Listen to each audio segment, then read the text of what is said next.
Olá, prontas e prontos para mais uma exploração aprofundada.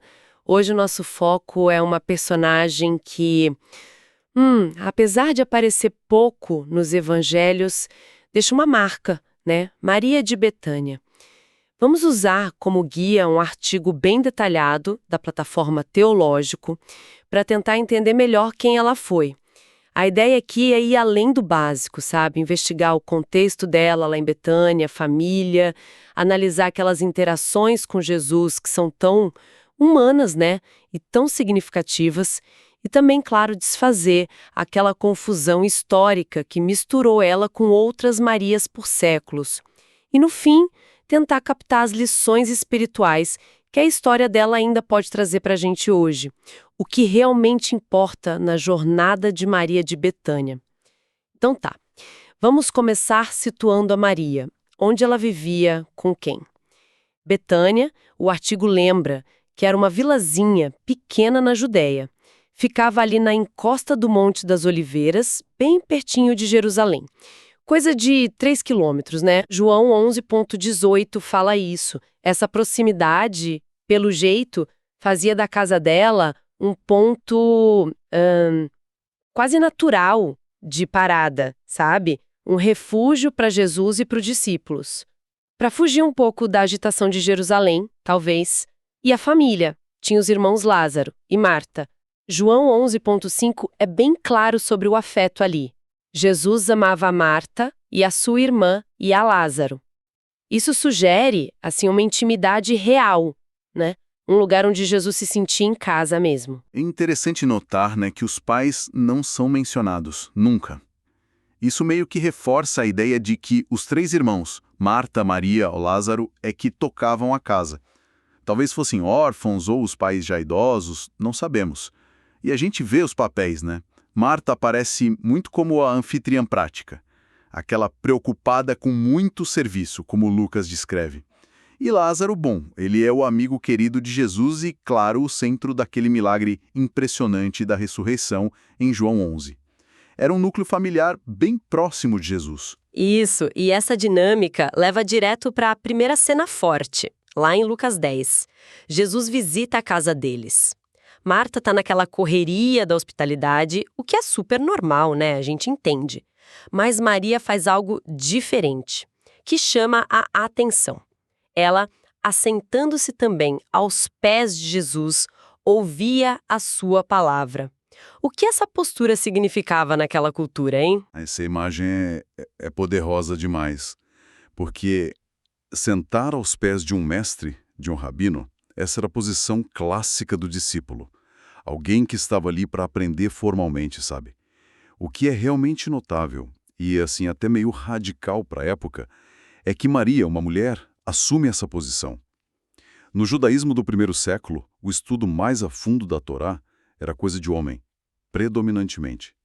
Então, a atitude de Jesus de permitir e até valorizar a Maria ali, ouvindo atenta, isso quebrava barreiras culturais enormes. Ele estava, na prática, dizendo que as mulheres podiam sim ser discípulos dele no mesmo nível dos homens. Nossa, fascinante. Mas essa quebra de expectativa gerou um atrito ali na hora, não foi? Marta não curtiu muito.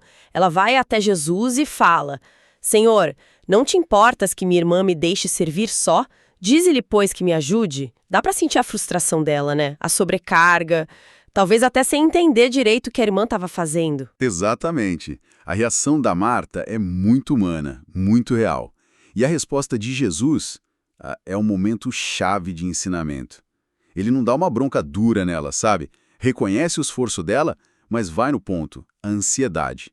Marta, Marta, estás ansiosa e afadigada com muitas coisas. E aí ele valida a escolha da Maria. Mas uma só coisa é necessária, e Maria escolheu a boa parte, a qual não lhe será tirada. O ponto crucial aqui, eu acho, é essa redefinição de prioridades que Jesus faz naquele momento específico.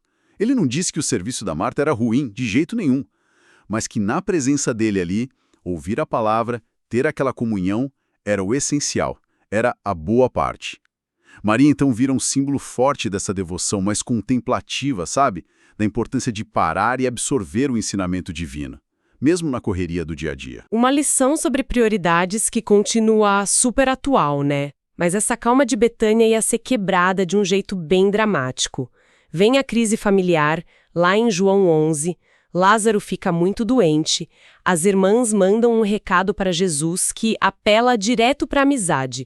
Senhor, eis que está enfermo aquele a quem tu amas. É um pedido de socorro total, baseado no carinho. E o curioso é que Jesus não sai correndo, ele espera 2 dias antes de ir. E ainda diz que a doença não era para a morte, mas para a glória de Deus. Uma espera intencional, que deve ter sido angustiante para elas, né? Quando Jesus finalmente chega em Betânia, o clima é de luto pesado. Lázaro já estava morto, sepultado há 4 dias. Primeiro, Marta vai encontrar com ele, e eles têm aquele diálogo teológico incrível sobre ressurreição. Mas aí, quando Maria chega, a cena muda de tom, né? Ela também diz algo parecido com Marta: Senhor, se tu estivesses aqui, meu irmão não teria morrido. Mas a postura dela é outra. Ela se joga aos pés de Jesus. É uma dor crua, mas ao mesmo tempo tem uma rendição ali, uma adoração mesmo no meio daquele sofrimento todo. E a reação de Jesus à dor da Maria é um dos momentos mais comoventes dos evangelhos. O texto diz que ele moveu-se muito em espírito e perturbou-se. O termo grego original, enebrimessato, é forte. Não é só tristeza, sabe? Sugere uma comoção interna profunda, quase uma indignação, uma raiva contra o poder da morte, contra o sofrimento que ela causa. É como se a dor visceral da Maria conectasse Jesus na hora com a tragédia da condição humana. Então, quer dizer que a reação dele foi mais que tristeza. Foi tipo uma revolta contra a própria morte. Exatamente, uma indignação profunda. E isso leva ele às lágrimas. Aquele versículo, Jesus chorou, o menor da Bíblia. Ele não revela uma fraqueza, mas a profundidade da empatia dele, a humanidade plena dele. Ele chora com quem chora, ele sente a dor da perda, mesmo sabendo que em instantes ia reverter tudo aquilo. É a compaixão divina ali, encarnada, se identificando totalmente com o nosso luto. E aí vem o clímax, né? Jesus vai até o túmulo, manda tirar a pedra mesmo com a Marta preocupada com o cheiro, né? Prática como sempre. Ele ora e chama: Lázaro, vem para fora. E Lázaro sai, vivo. Nossa, que momento deve ter sido aquele para Maria e para Marta. Imaginar a cena é de arrepiar. Para Maria, que tinha se jogado aos pés dele quebrantada, ver o irmão voltar à vida deve ter sido a confirmação máxima, né? Do poder, do amor, da divindade de Jesus. Uma experiência que, com certeza, cimentou a fé dela para sempre. Mas olha, é importante notar também as consequências, né? Esse milagre espetacular foi o estopim para os líderes religiosos. João 11:53 diz que daquele dia em diante eles começaram a conspirar ativamente para matar Jesus. O ato de vida de Jesus acabou acelerando o plano de morte contra ele. Impressionante essa dualidade. O milagre traz vida, aprofunda a fé, mas ao mesmo tempo acende a oposição mortal. E isso conecta com o terceiro grande momento da Maria, um pouco antes da Páscoa final de Jesus. Está lá em João 12 e também em Marcos 14.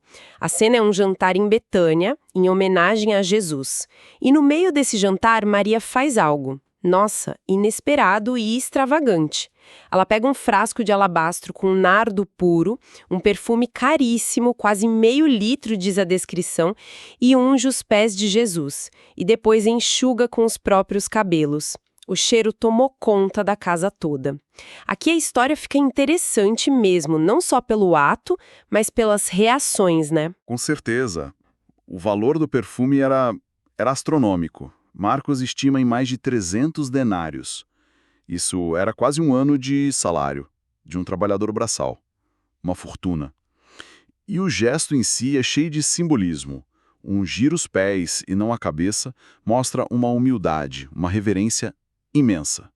E usar os próprios cabelos para enxugar. Um ato de intimidade, de devoção, que ia além das convenções sociais da época. Marcos ainda fala que ela quebrou o vaso de alabastro. Isso simboliza uma entrega total, sem reservas, sem guardar nada para depois. Foi um derramar completo mesmo. Mas essa demonstração toda de amor, de devoção, não foi bem recebida por todo mundo, né? Judas Iscariotes logo protesta. Fala em desperdício. Sugere que o dinheiro podia ir para os pobres, uma desculpa que João logo desmascara como hipócrita. E não foi só ele. Parece que outros discípulos também resmungaram. A lógica prática deles não conseguiu entender aquele ato. Sim, a reação deles mostra uma incompreensão do momento, né? E talvez da própria pessoa de Jesus ali. E a defesa de Jesus é imediata e profunda. Ele repreende os críticos e dá um significado profético para o gesto da Maria.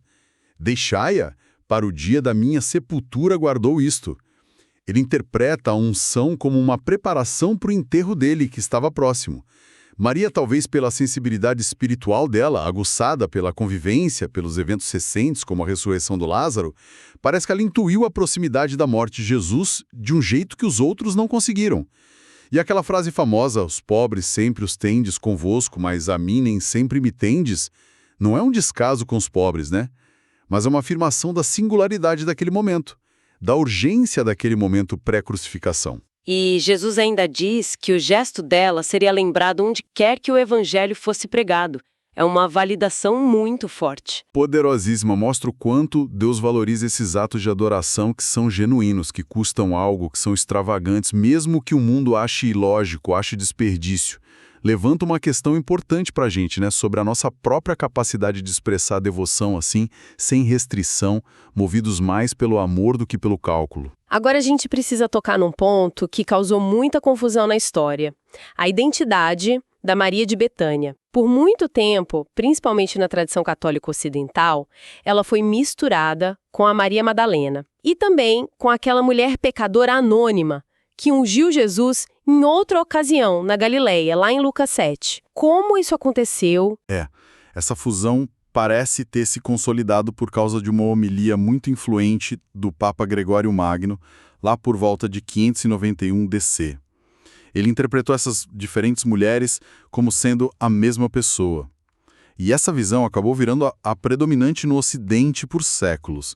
Influenciou a arte, a literatura, a devoção popular. Só que, assim, essa identificação não se sustenta numa leitura mais atenta dos textos bíblicos. Então, a análise bíblica mais direta não apoia essa mistura toda. Não. As narrativas são bem distintas. O lugar é diferente. Betânia, na Judéia, versus Galileia.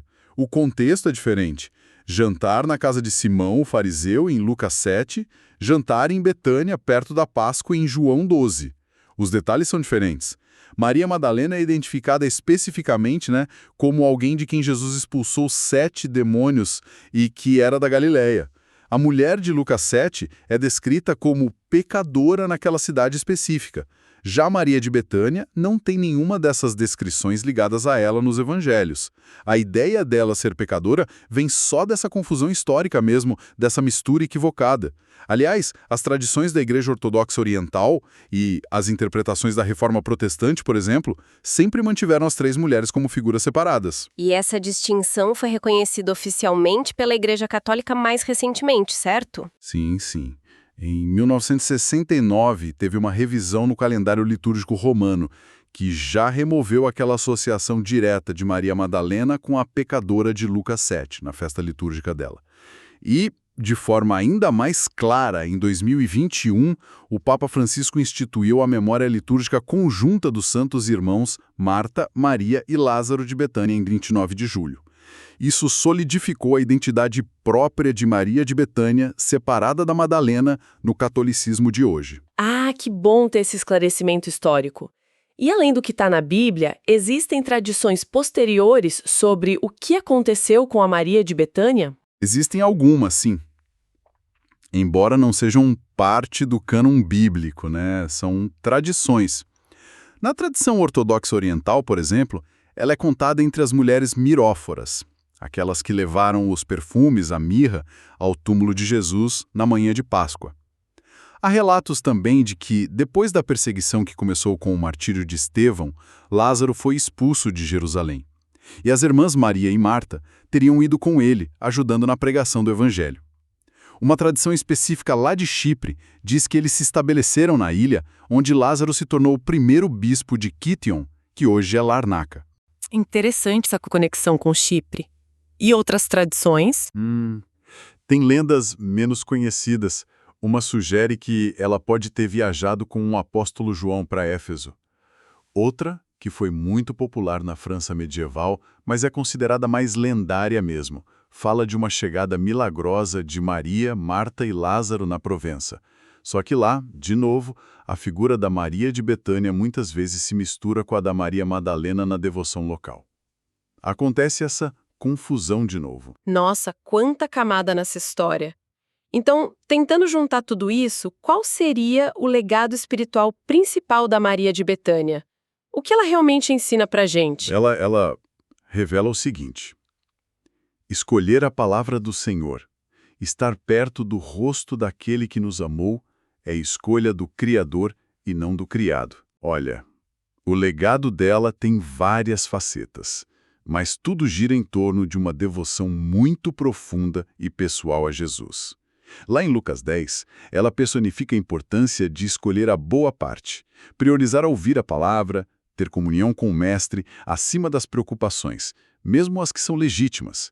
Em João 11, diante da morte do irmão, ela mostra uma fé que existe junto com a dor, profunda, uma confiança que se lança aos pés de Jesus mesmo no sofrimento extremo, e a dor dela comove o próprio Cristo. E em João 12, com a unção, ela vira o exemplo da adoração extravagante, sacrificial, que talvez até tenha uma percepção espiritual quase profética que os outros não tinham, reconhecendo o valor supremo de Jesus e expressando amor sem reservas. Ela desafia a gente a avaliar nossas prioridades, nossa resposta ao sofrimento e a generosidade da nossa adoração. Até o nome Maria tem história, né? Qual a origem, o significado? É a forma grega, Miriam, do nome hebraico Miriam. Era um nome super popular na época de Jesus, provavelmente em homenagem à irmã de Moisés e Arão, a profetisa Miriam. Agora, a etimologia exata é debatida. Tem várias possibilidades. Alguns sugerem amargura, da raiz mará, outros rebelião, meri, desejada, talvez do egípcio merite, ou ainda senhora, soberana, do aramaico Mara, que curiosamente é a raiz do nome da irmã dela, Marta. Ou até gorda, bem nutrida, da raiz hebraica Mara. Essa variedade de possíveis significados reflete um pouco a riqueza da personagem, né? As diferentes facetas dela. E como ela é lembrada hoje nas liturgias? Ah, sim. A memória dela é celebrada em várias tradições cristãs. Na Igreja Católica Romana, como a gente falou, é dia 29 de julho, junto com Marta e Lázaro. É uma memória obrigatória. Na Igreja Ortodoxa Oriental, ela tem uma comemoração com a Marta em 4 de junho, e também é lembrada no Domingo das Miróforas, o terceiro domingo depois da Páscoa, e no Sábado de Lázaro, um dia antes do Domingo de Ramos. E na Comunhão Anglicana e na Igreja Luterana também usam a data de 29 de julho, honrando os 3 irmãos juntos. Então, recapitulando os pontos fortes, temos a mulher que escolheu parar tudo para ouvir Jesus, a amiga cuja dor tocou Jesus tão profundamente, a adoradora que deu um presente que alguns acharam desperdício, mas que Cristo exaltou como profético, e uma figura que, historicamente, é bem diferente da Maria Madalena. Uma trajetória curta nos textos, mas muito, muito densa. Exatamente. E isso talvez deixe a gente com uma reflexão final, né? A dinâmica entre Maria e Marta, especialmente lá em Lucas 10, levanta essa tensão que é eterna, né? Entre contemplação e ação, entre o ser e o fazer, entre a devoção e o serviço. No nosso mundo de hoje, super conectado, cheio de demandas, notificações, uma pressão constante por produtividade, como que a gente cria espaço para a boa parte que a Maria escolheu? Como cultivar essa escuta atenta, essa devoção que pode parecer improdutiva, até um desperdício para os olhos puramente pragmáticos do século XXI? O que significaria para nós, hoje, simbolicamente, sabe, quebrar o vaso de alabastro e oferecer o nosso melhor em adoração, sem calcular o custo? Fica aí a pergunta para a gente pensar. Uma pergunta que com certeza ressoa muito. Muito obrigada por nos acompanhar nesta análise sobre Maria de Betânia. Até a próxima!